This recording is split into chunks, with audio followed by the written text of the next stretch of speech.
to Ahmad Shahidov, a political analyst. Ahmed, thank you so much for joining us. Why would the Armenians be concerned about not being allowed to mine iron ore in Azerbaijani territory? Was there some sort of agreement between Baku and Yerevan that should be allowed?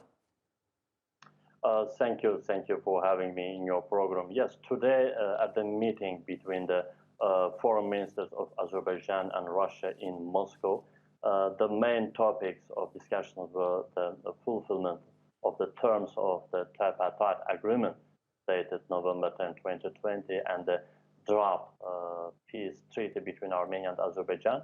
And actually, Armenian foreign minister was invited to this meeting, but the Armenian side refused to participate in this meeting at the last moment. And there are several reasons for that. Armenia no longer trusts Russia in this peace process, and the recent statements of Armenian Prime Minister Nikol Pashinyan are clearly anti-Russian in nature. And Armenia was not satisfied with Russia's neutral position in the 44-day Second Karabakh War. And Armenia's turns to the West in recent months also causes dissatisfaction in Russia as well. And Armenian-Russian relations have decreased to a minimum today. And against this background, Azerbaijan is also a winning side at the diplomatic arena. Azerbaijan's political will is stronger in the meetings held in Russia, USA, and Europe, and the world already accepts Azerbaijan's rightful position, and Armenia's international support is zero in Karabakh issue. Therefore, by avoiding such meetings, the official Yerevan actually tries to obstruct the peace process between Armenia and Azerbaijan.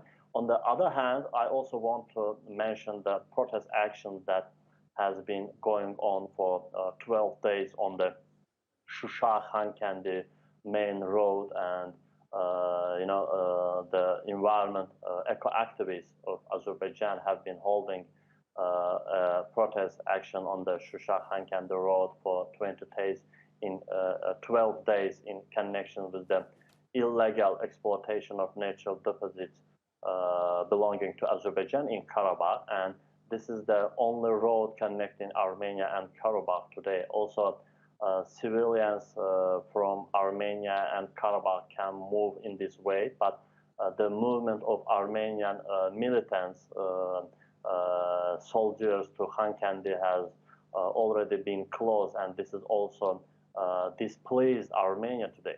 But in general, this issue is being discussed at today's meeting in Moscow as well, and I think that the Russian peacekeepers finally will allow the access of Azerbaijani state institutions to those territories, and Azerbaijan will observe these natural places which is illegally exploited by the Armenians.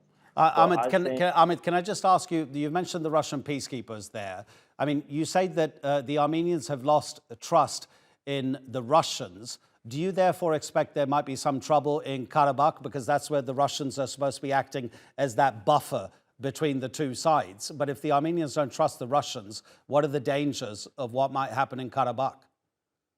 You know, Armenians saying that the Russian peacekeepers should defend Armenians forever and attack to Azerbaijanis, but the format of the Russian peacekeepers is just to arrange the peace and prosperity in the region and support both Armenians and Azerbaijanis. But in fact, that there are no Azerbaijanis in Khankandi, in Khojaly, in Karabakh today, only Armenians living there.